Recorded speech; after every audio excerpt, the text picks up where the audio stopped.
The views and opinions of this broadcast do not reflect the views and opinions of Armed Media, UNU Productions and its affiliates. Enjoy the show.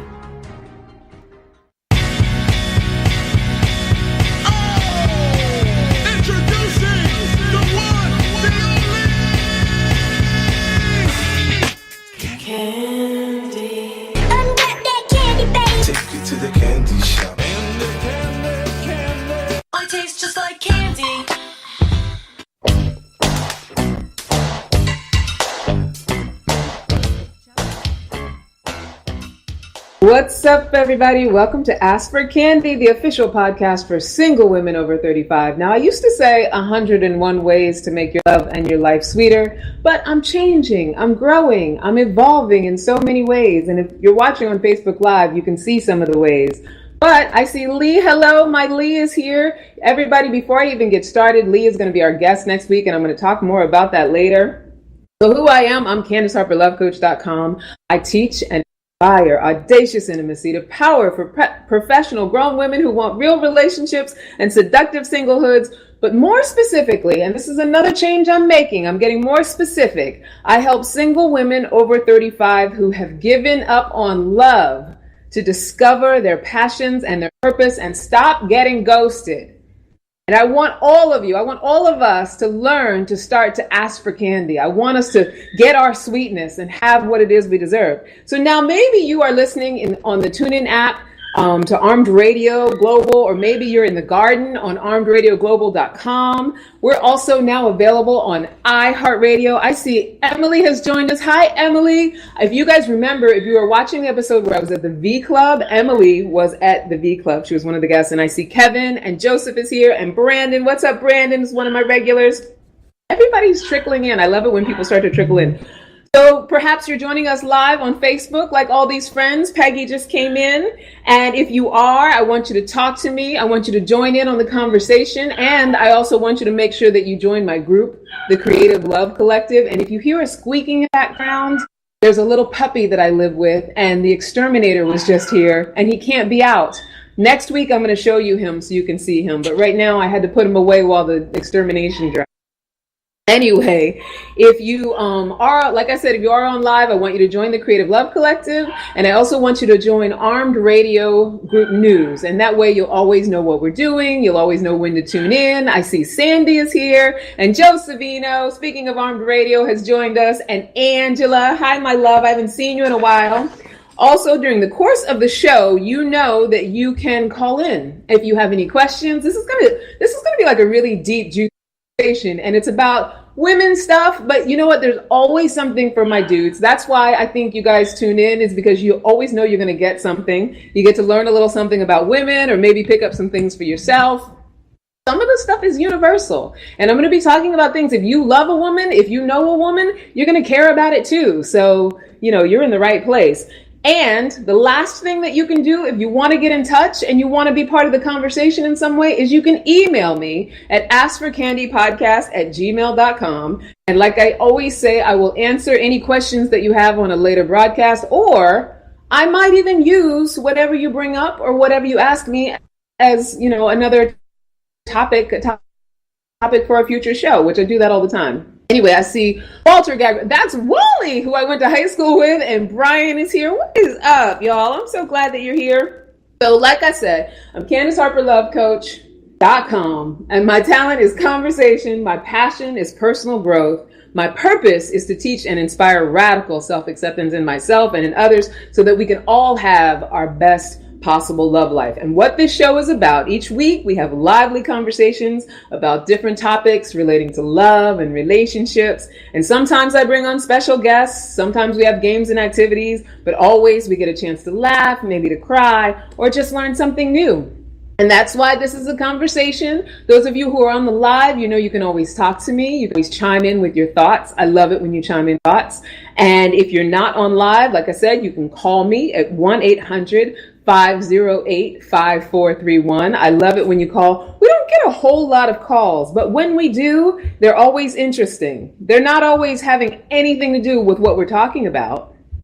Sometimes we've gotten some really crazy non sequitur calls, but I am not mad at that. Like whatever. I'm not choosy about that. I like it when people call in and I know they're paying attention and they know what's going on. I see Beth. Hi, Beth, my love. I'm glad that you joined. I hope you're doing good. Thank you for all the colorful hearts. I love you too. And so, yeah, like I said, this is a conversation. We're not here to hand down like a bunch of dating rules, relationship rules, and rights and wrongs. And sometimes I can get a little preachy. And I can tell you right now, this is going to be one of those nights where I get a little bit preachy. So if you're ready for me to soapbox a little, because I'm very passionate about the topics of tonight's show, you're ready for me to soapbox a little and you're okay with that. If you're okay with a little bit of finger snapping and, neck moving and all of that black girl magic, then you are in the right place. And I got a lot of serious things to talk about too. I mean, I don't want to say serious. They're just deep. Because the thing is, I think we take ourselves way too seriously anyway, right? And we don't want to go deep because we take it so seriously. But this is the whole idea of the show is like, let's just stop taking it all so seriously and just, look at it and consider it and talk about it and have conversations. So tonight, are continuing our brand new series, Falling in Love in the Era of New Beginnings. So our topic tonight is the art of deep self-care and the many ways that we deny love to ourselves in covert ways. I have 5 covert common ways that we not only are denying ourselves self-care, but also practicing self-abuse. So the goal of this show is to illustrate those ways and uncover how we can shift them and have deeper, more intimate relationships with. Because here's we always talk about it. It's like the old, Emily says, preach queen. Thank you, honey. It's like the old adage, if you can't love yourself, you can't love anybody else. And no one really gets into the depth of what it means to love yourself. And a lot of times, especially for those of us who are powerful professional women, we think that's, we get massages, we get manicures and pedicures, we go to church, we, take spiritual classes and we do all of this stuff. And we think that's self-care and that's how we're outwardly showing that we love ourselves. But there are some deep, covert little actions that we do and things that we do on the daily. I know that I've done them, and the 5 that I listed, between the clients that I talk to, the girlfriends that I talk to, the research that I did, and my own experiences, even my own sisters, whatever. A lot of women that I know, these 5 common ones just kept coming up. So, what can I say? In as much as we feel like we're doing all we can do and we're hitting all the, crossing all the T's and dotting all the I's, comes to self-care, it's just a much deeper journey sometimes. And, we're up against our conditioning. For some of you, whatever you believe, we're up against our ancestry. We're up against the culture that we live in these days. So let's dive in and just kind of take a look of some possible ways that we might be practicing self-abuse. And here's the good thing. I'm going to give you the other side of it, of how you can shift it and turn it around. And what's the alternative self-loving thing that you can begin to practice. And I always say it's a practice. This is why, when I'm coaching, I always include yoga in my coaching, because it's a perfect metaphor for like what growth is, right? When we learn something new, if we want to shift our mindset in some way, the best thing that we can do is practice the new. I think we're going to flip a switch and it's all going to be great.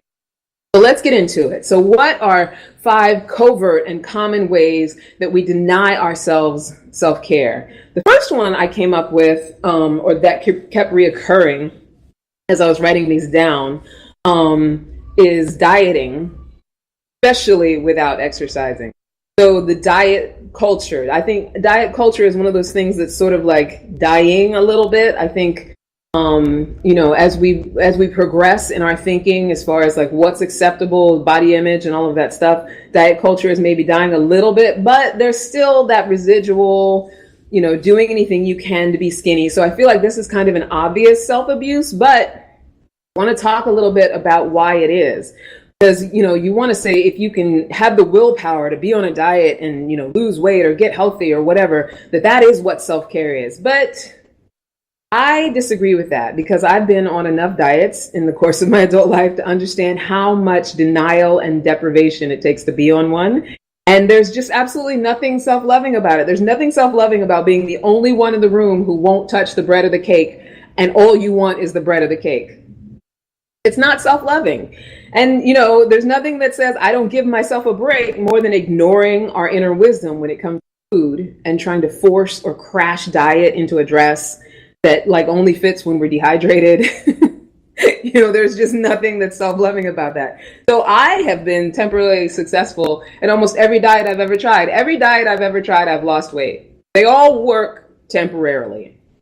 But no matter how much weight I ever lost, I never saw myself as skinny. So therefore I could never actually get there. So it wasn't sustainable, because I was never going to get to this holy grail of a point where, I didn't have to diet anymore, or, I was eating just right and it was going to be fine for the rest of my life. As long as I was on some sort of food program that I was denying or depriving or counting or obsessing over what I was eating, I was always in the mindset of controlling the mechanism and not thinking about what was going on in my heart and my mind.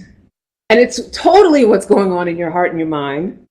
And the reason I know this is because this year I lost something like 33 pounds, and I've been keeping it off, and that was months ago, and I've been keeping it off, and I've been eating whatever I want to eat. Now, when I say eating whatever I want to eat, that's not putting aside that, yes, it's important to get as many healthy and whole nutrients as possible. And yeah, you want to make sure that there's balance and all of that good stuff. But here's the thing, the reason you don't have to do the obsessive counting, weighing and restricting and, concentrating on all of that and using the willpower and testing our willpower is because the moment that we let go of control, and the reason that it's counterintuitive is because it's the control mindset that is actually what's causing the weight problem. Hi, Eva Brown Burnett. Hi, Boo. That's what's actually causing the weight problem. That's what's causing the way you feel about your weight. And this is not to say that there's anything wrong with whatever weight you're happy at. This is not a fat shaming conversation. What this is about is when you're someone who feels like you constantly have to dieting, putting yourself through that deprivation, you're ignoring the mindset that says, I have to be in control of this mechanism. That's the exact mindset that keeps weight on you. That's the exact mindset that has you gain weight back after you've lost weight.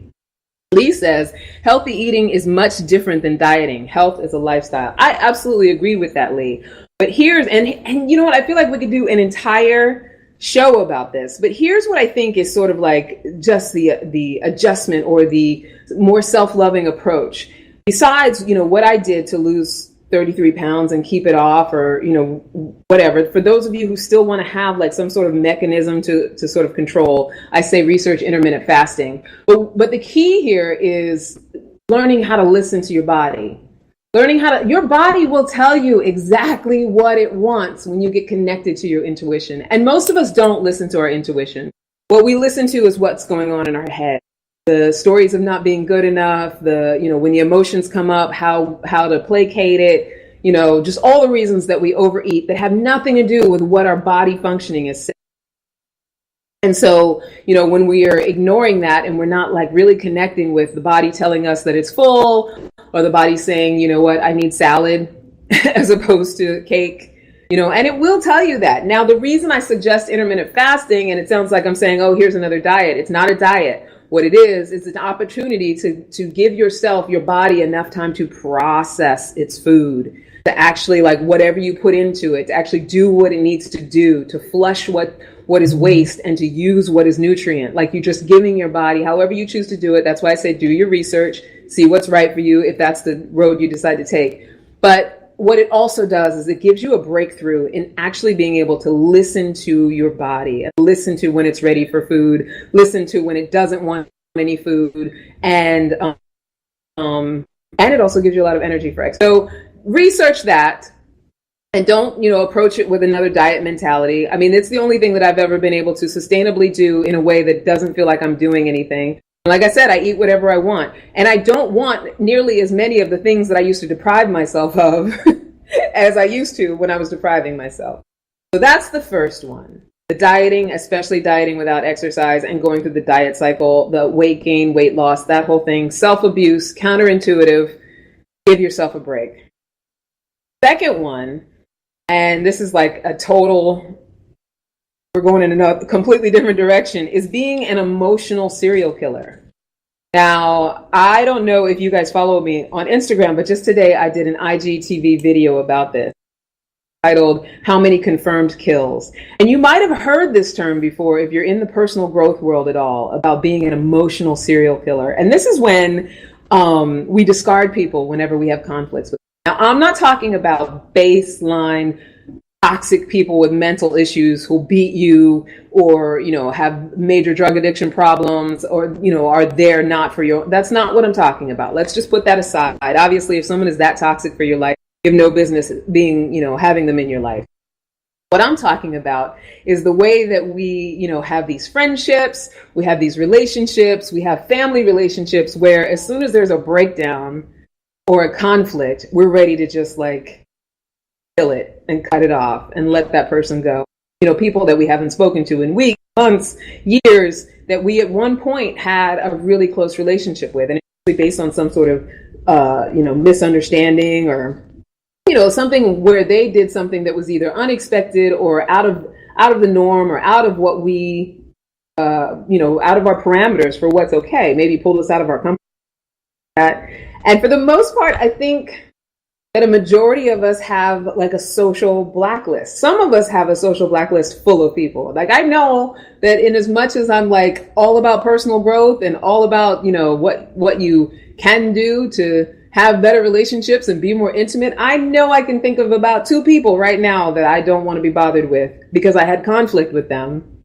And I just decided to, kind of let the relationship go and let it be incomplete.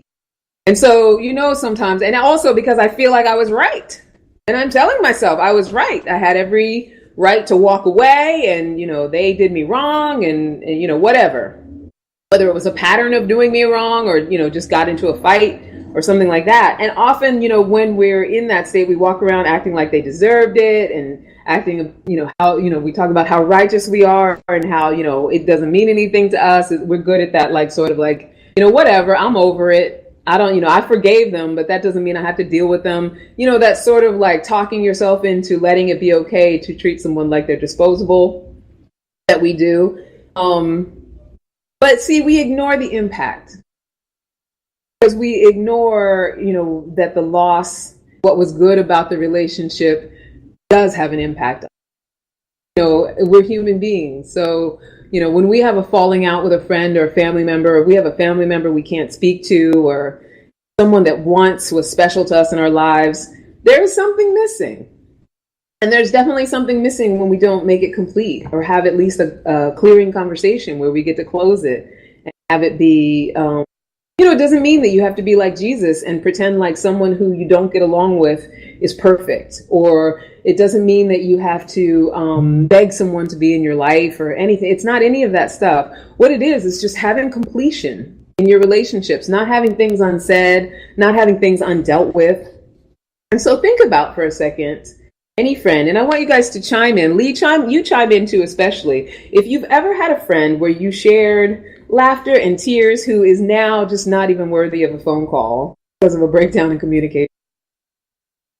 It happens. It's okay. I mean, it's okay in the sense that, there's no shame in it. We're human and we're not necessarily taught how to deal with this stuff. Lee says, it is hard to let go of our perceived wrongs from others.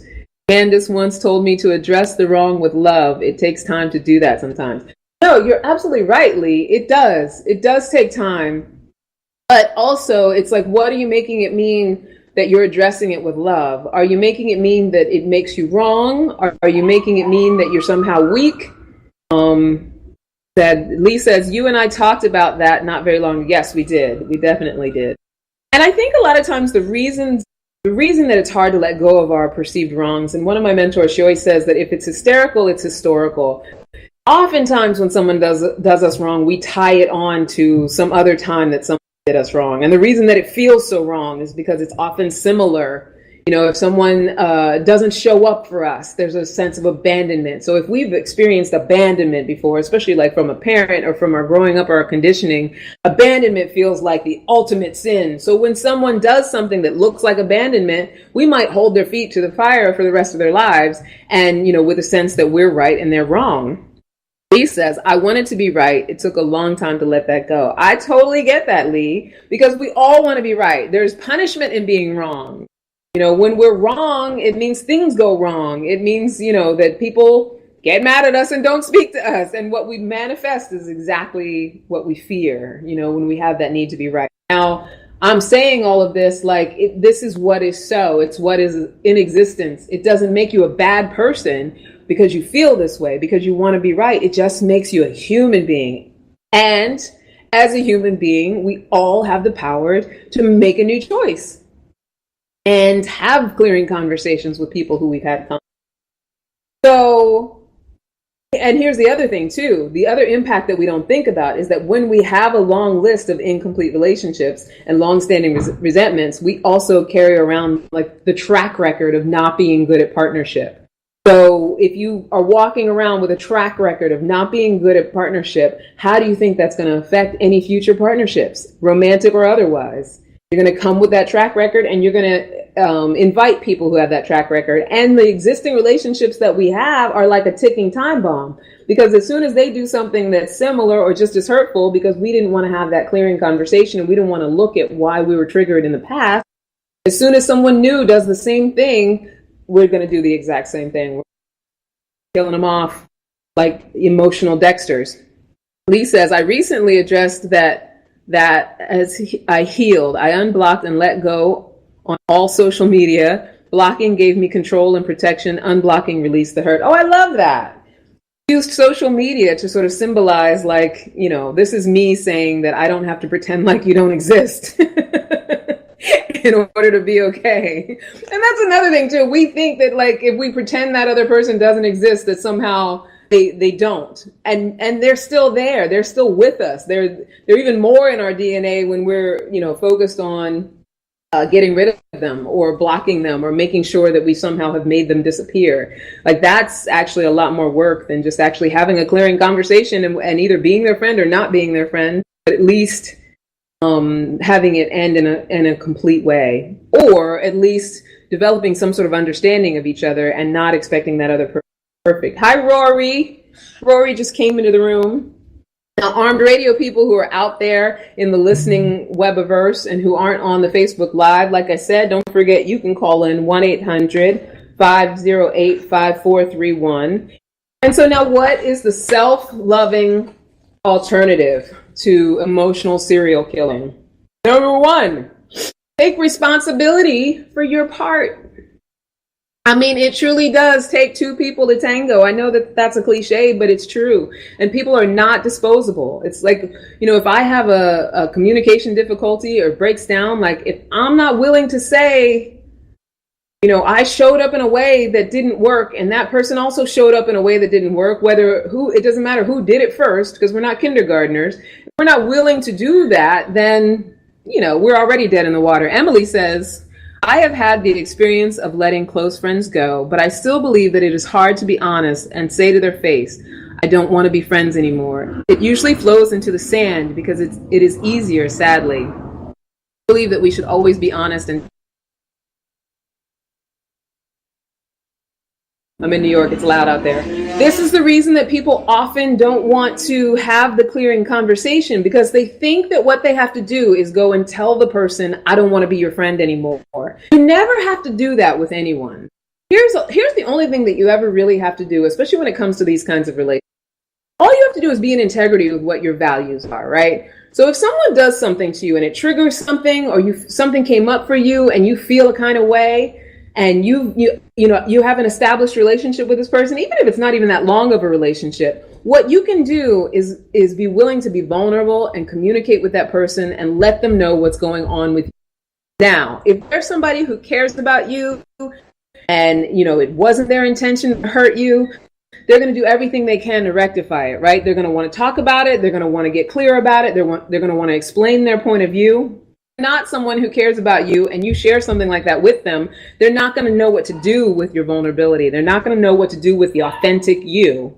And they're going to leave on their own. Like, you don't have to, we always think that we have to move people around in our lives, or that we have to, if we have a conversation with them, we have to have already made up the solution. There's no collaboration in telling someone, I don't want to be your friend anymore. Like, let's partner in how we get this relationship complete. If I let you know what's going on, you're honest with me about what's going on, we can decide together that, we're not going to end up talking to each other anymore. And that doesn't mean you have to say, okay, we're not going to end up talking to each other anymore. You'll feel it just by your honesty and your authenticity. You offer your authenticity, you're open to them offering their authenticity, or however they react. And if they respond in a way that doesn't work, or they, make the choice to walk away, then be okay with that, because it's not about being attached to them, not about forcing a relationship that you don't want, but it is about getting that closure for yourself. And it is about not letting things just be open-ended.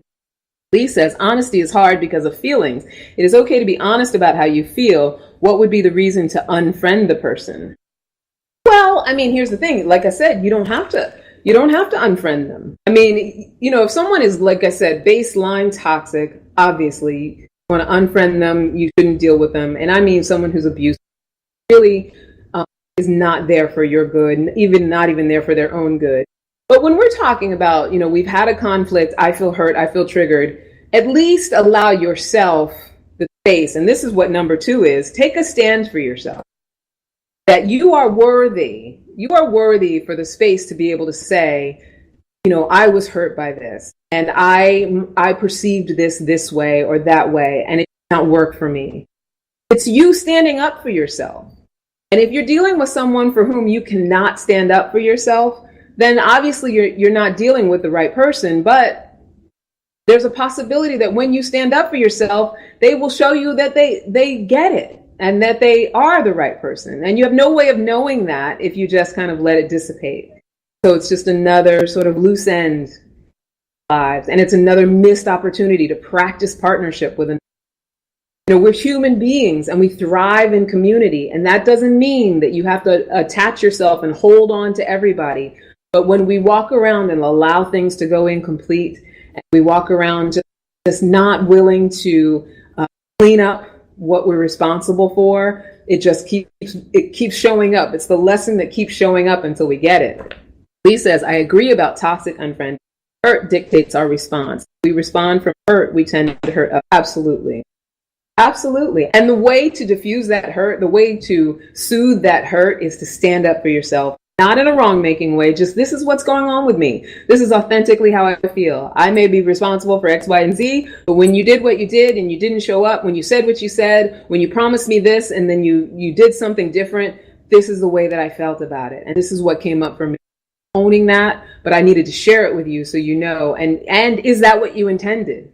Because we always think that what other people do that hurts us, that it's about hurting us.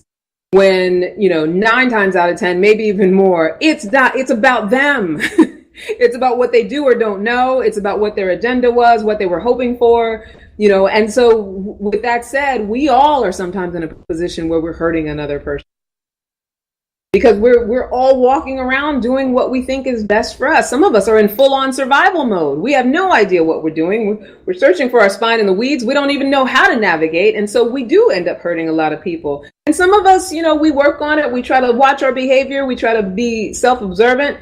And even then, we can still end up triggering things in other people. And if no one's willing to share and talk about it, there's just no overcoming anything. We just, like I said, we get the same lesson over and over again. It's like the people who date the same person in a different body over and over again because they're just not there for the lesson. They're not there for the clearing and what's available to them. Practicing partnership, that's what this is about. So it's take responsibility, be a stand for yourself, be someone who is open to the possibility that you may have also wronged someone. So if someone can come to you and say, I was triggered by what you said or what you did, and you don't come fighting out of a bag, you're ready to talk about it and be open, and you're that type of person, you're going to attract other people that are that type of person. So it's just, the more you practice it, the easier it gets. But if you're ready to fight out of a bag every time someone says, oh, what you said, that stung a little bit or that hurt,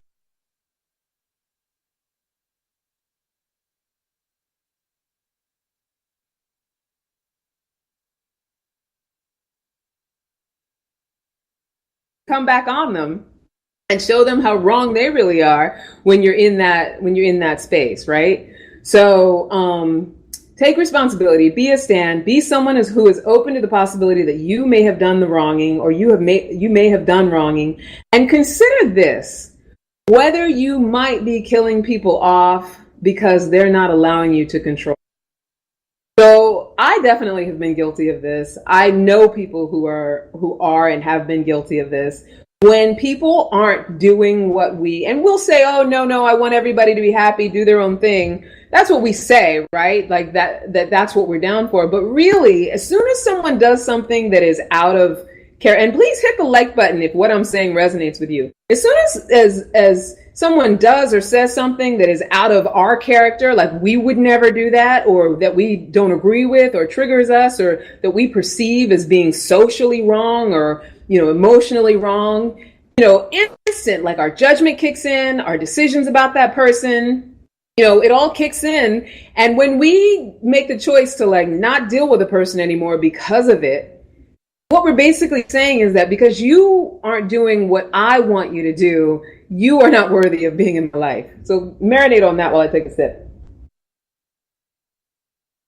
Like, how often are we just trying to control the situation? How often are we just trying to, and Lee, you mentioned it, like protecting ourselves, and even out of self-protection, be cutting people off out of self-protection.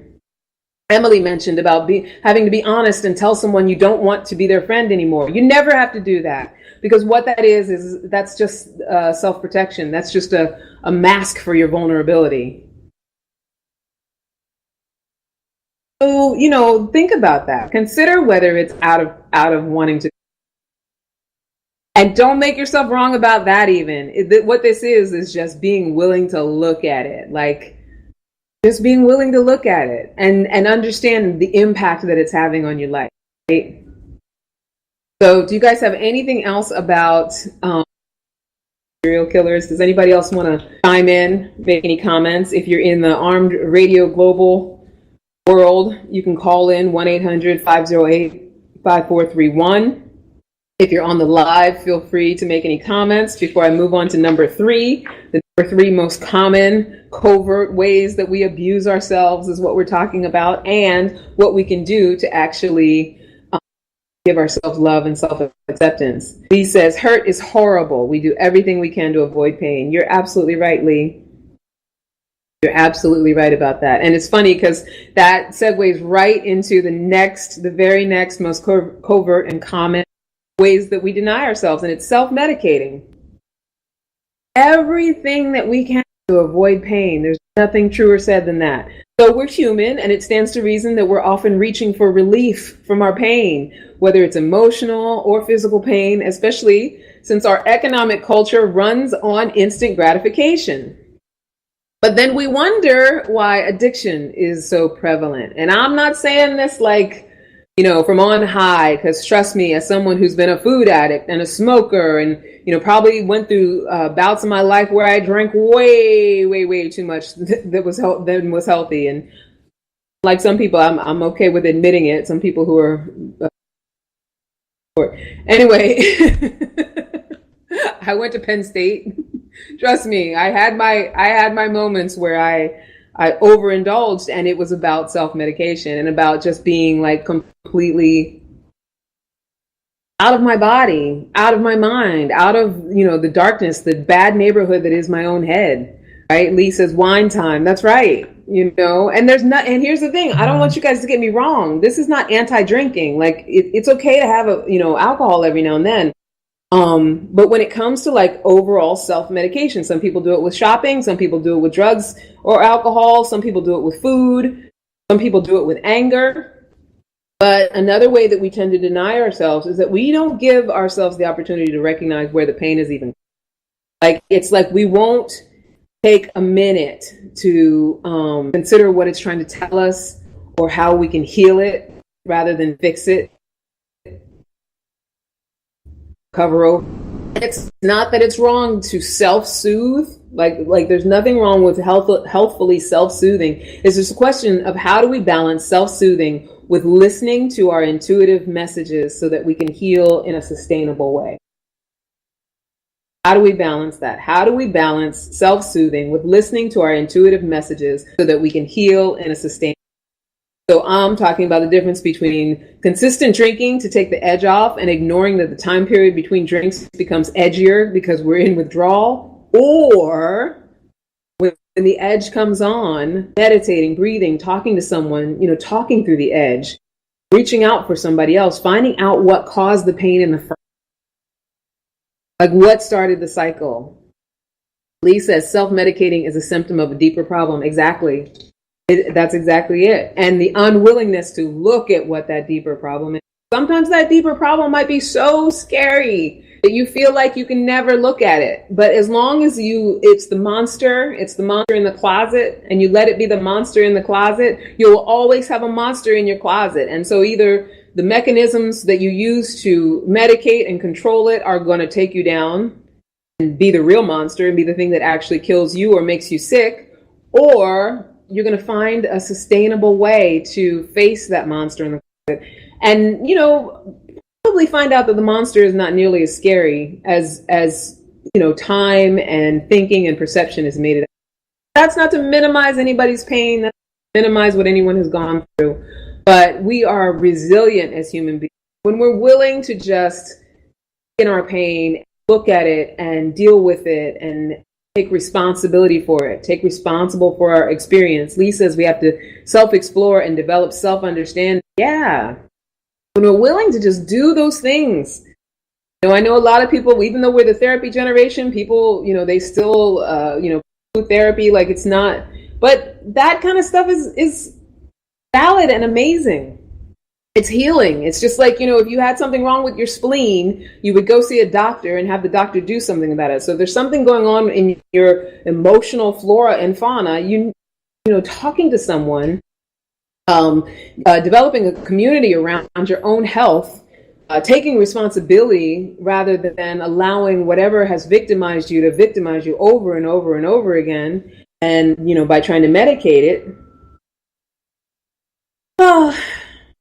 whatever. I could preach about it all night long. So I'll tell you an example from my own life. It's something I recently did after like 2 decades of adulthood with frequent lower back pain. Now, I had lower back pain probably from when I was 17 years old, off and on. And it started out that it would be every few years, and then it was every few months, or it was every few years, then it was like every year, and then it was every few months. And I tried everything from doctors to chiropractors to painkillers to massage, acupuncture, whatever anybody would, special herbs, whatever anybody would offer. I'm trying all of these external things, trying to, fix it. And I did a lot of self-medicating with it. Probably was part of the reason why I was the smoker that I was, because, dealing with that pain and the breathing of those toxins that made me believe that I was making it feel better. And, whatever drinking that I did over those years, all of that was about what I thought was this physical pain that I was dealing with. And then one of my guests, if you guys have been watching for a long time, this summer I did the Summer of Sexploration. And one of my guests who was on the Summer of Sexploration recommended that I listen to this audiobook called Healing Back Pain by Dr. Sarno. And then there's also, it led to downloading this app called Curable. If you have back pain, I'm telling you right now, get this app called Curable. Listen to this audiobook. It's called Healing Back Pain. So I did that, and the exercises in the app are based on Dr. Sarno's book, Healing Back Pain. So I did all of the exercises, and I took on the principles. I said, I'm going to do this all the way. They're not calling from the Armed Radio number. I'm not answering. Anyway, so I used the Curable app to go through this whole process, because I was at the point where the back pain was so debilitating and it was happening every month. And at some point I had to say, I have to start, what is my body trying to tell me? I remember I was trying to work out. I was in the middle of the park and I'm doing my walk, and because I do an interval walk, and the pain got so excruciating that I was forced to just sit in the middle of the park. I couldn't get up. I couldn't walk. I couldn't go anywhere. Pain had taken me down many times in the past. I'd been in that position. And finally, I just was like, fuck this. I got to start listening to myself. What is going on? Why is this getting worse and worse? Is this going to be the way that I'm going to live for the rest of my life? And like I said, I got turned on to Dr. Sarno and the Curable app. So I went through the processes. And, what I found out is that the back pain was just an expression, like a physical expression of something that was going on with me emotionally. And that had been undealt with in all of those years. And it had to do with my family relationships, and a family relationship that I just didn't stand up for myself. And I wasn't speaking for myself. So it was showing up in my back. And I had been doing that for years. when it came to my family. And after I did that work and I, confronted it and had the conversation that was a scary conversation to have, and I came from a place of not making anybody wrong, I just, said what was going on with me. I kid you not, it's been months. I have not even had a twinge of pain. I spent this whole weekend moving, which, as you can see, I'm in a whole new atmosphere. I spent this whole weekend moving apartments, and I'm lifting heavy boxes. I'm running back and forth. I only moved 2 blocks from where I was, so I had to make all these trips. I had help, but still there was a lot of trips with boxes and things like that. Not even a twinge of back pain. I kid you not. Like, my back felt stronger than it did when I was 17, 18 years old. Even now, no posture problems, no aching from trying to sit up straight. I mean, any of you who've ever had, especially lower back pain, exactly what I'm talking about. I say all of that to say, first of all, Dr. Sarno, who has since passed away, he passed away last year. That was just one modality for discovering what the pain really is. And rather than just trying to medicate it and drink it and smoke it and acupuncture it and chiropractor it and, take painkillers and, do all of that stuff, rather than just keep doing all these things that aren't working, trying to manage it externally, going through the Dr. Sarno process had me actually get to what was going on. So that's that. That was my experience with it. So that's why I believe that self-medicating is one of the ways that we deny ourselves, the ways that we, abuse ourselves. We don't let ourselves heal when we're self-medicating.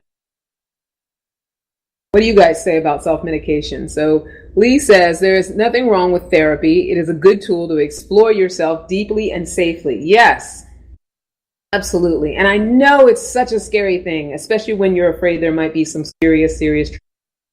But there is nothing scarier than what self-medication can ultimately do, and living an entire life unexamined, an entire life victimized by whatever the original pain might be. I see Jonathan joined us. Hi, Jonathan.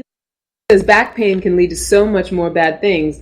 Our back is such a central part of our body and well-being, so we should absolutely take it seriously. Absolutely, yes. Absolutely take it seriously, and I love the word absolutely, obviously.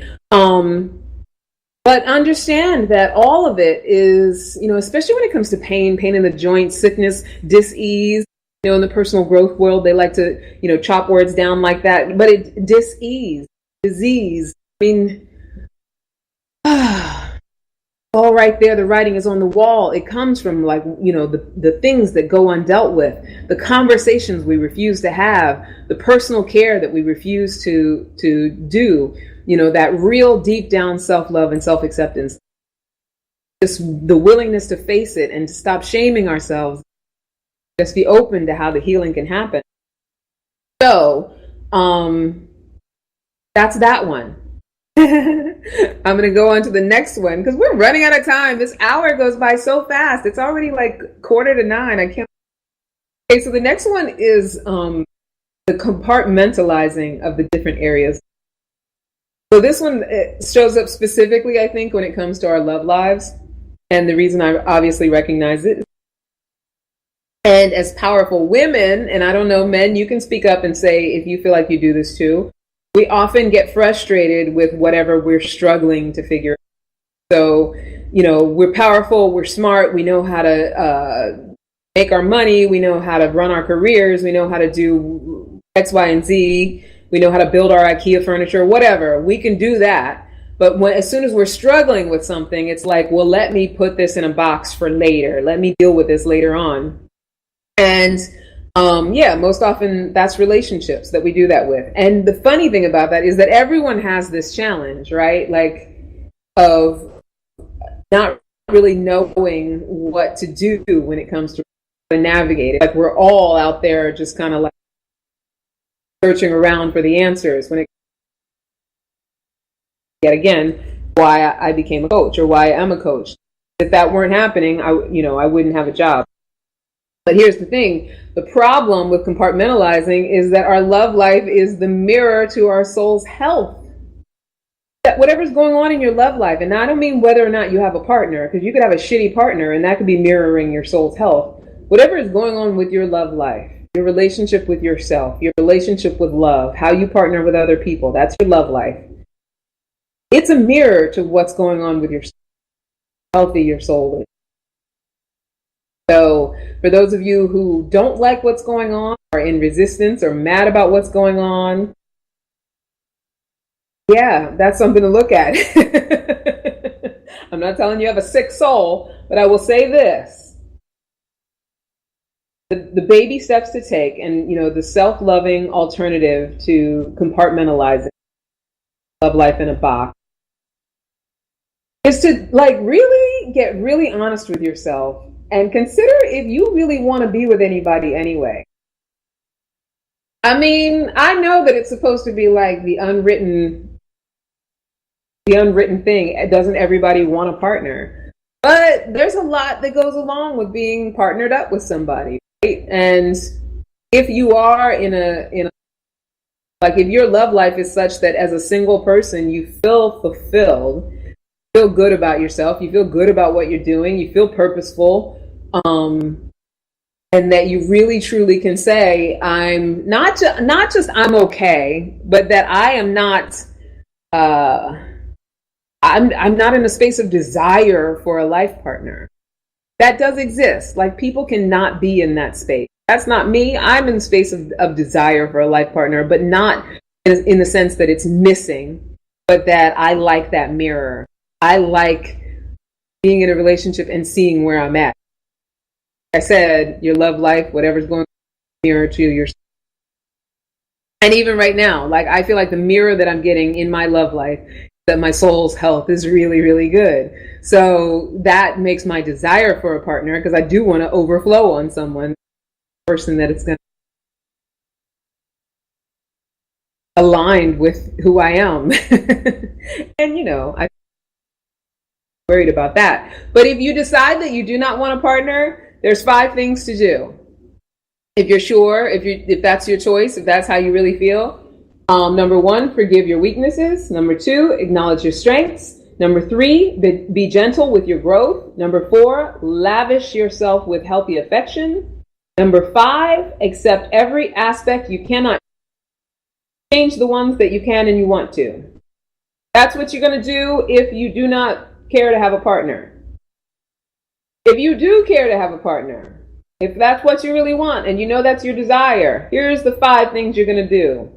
Forgive your weaknesses, acknowledge your strengths, be gentle with your growth, lavish yourself with healthy affection, and accept every aspect you cannot change, the ones that you can.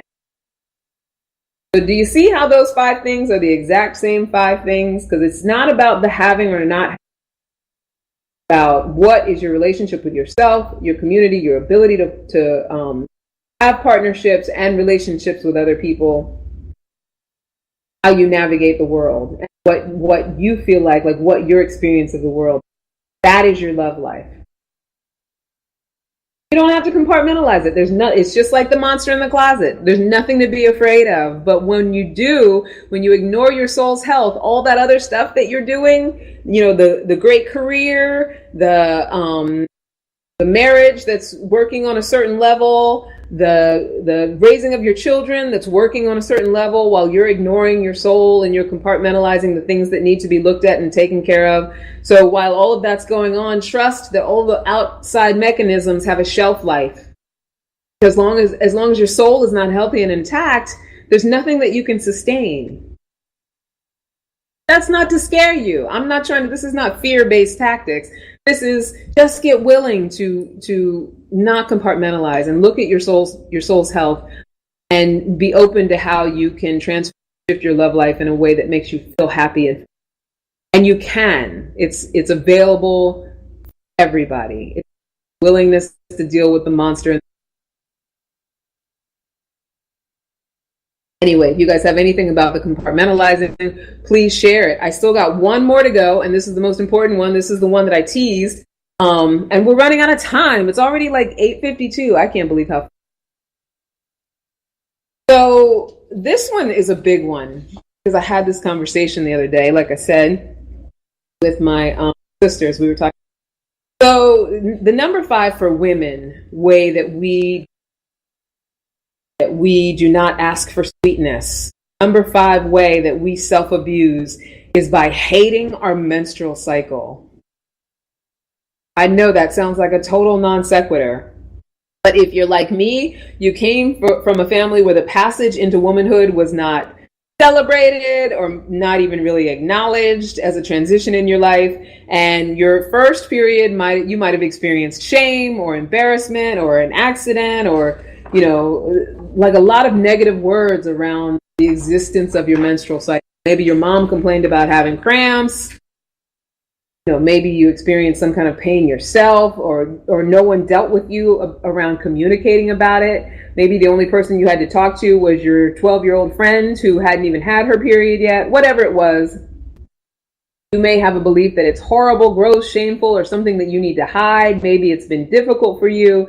And not to mention, if you've ever suffered any pain or serious medical problems like fibroids, endometriosis, miscarriages, even difficult or traumatic pregnancies. Like, there's a lot of things that women undergo physically that would suggest that complaining about and being sick of and being put out by our periods would be reasonable.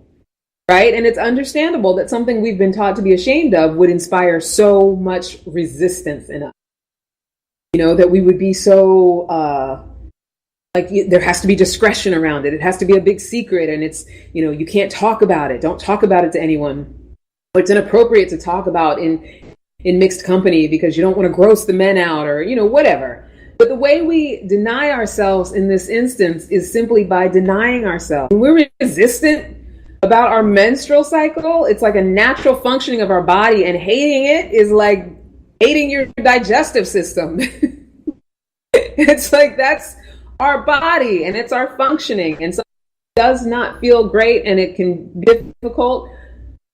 But, you know, there's this quote that I love: when we change the way we look at things, the things that we look at change. So if my perception of a normal, natural functioning of my body is that it's gross and it's disgusting and it's shameful and it's painful and it's a source of distress, then that is exactly what I'm going to continue.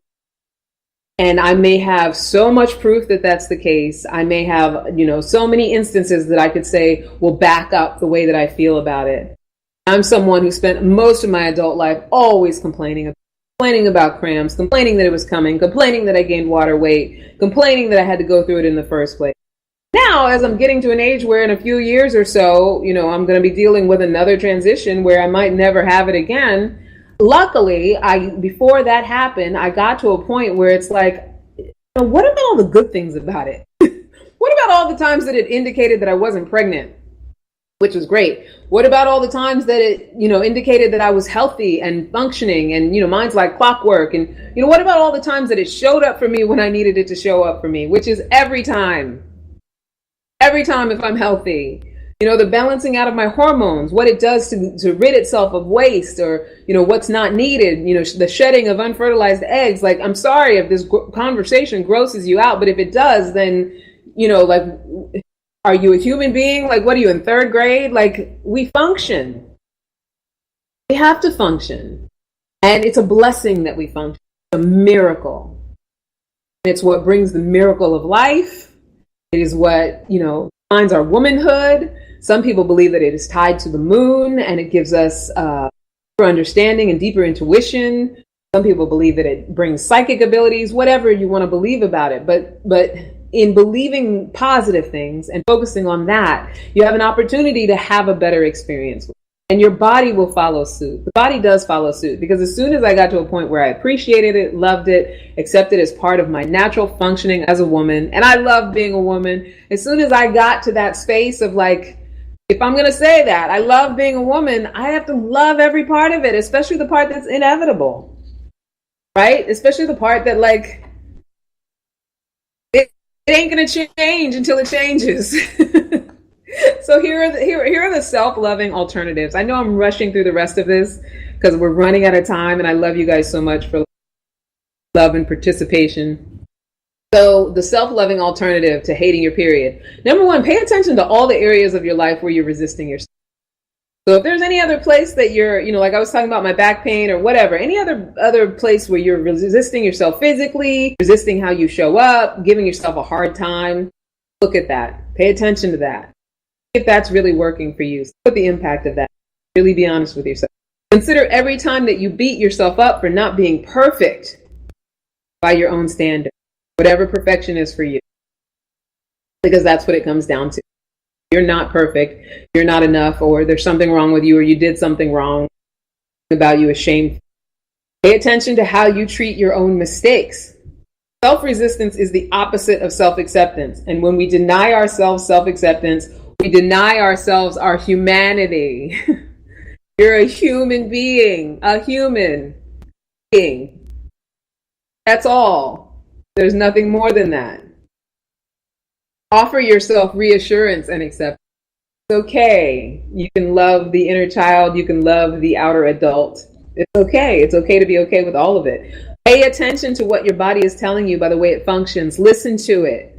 Care for every inevitable aspect of yourself the way you would care for someone you deeply love. Care for yourself the way you would care for someone that you deeply love. I only have 1 more minute with the Armed Radio Global people, but I want you to hear that. Care for yourself the way that you would care for someone you deeply love, and be open to how you can shift your perceptions about your cycle and treat it like what it is. It is not your enemy. It is you. It is part of you. It is part of what makes you a perfect, whole, and complete woman. So the Armed Radio Global people are going to go pretty soon. And, you know, I always talk about my program, The Secret Art of Seductive Singlehood, 45-day intensive to help single city women over 35 uncover passion and purpose and attract a soulmate to support them in fulfilling it. Armed Radio Global people, never forget that you are a love machine. When it seems like you're not getting enough, just make more and ask for Candy. I know you're going to be going pretty soon. Those of you who are staying with me on the Facebook Live for a couple more minutes, I want you to know that I have 2 events coming up in October. October 11th, doing a Peace, Purpose, and Partnership program with Growth Source Academy, and on the 27th, I'm doing one at the V Club, and I'll be back at the V Club pretty soon. So if you want to know more about those, just send me a private message. Next week, Lee Schultz, who has been on the comment section tonight like a champ. Thank you, my love, my unofficial co-host. Next week, Lee is going to be officially co-hosting with me. He's going to be my guest. We're going to talk about what good men think about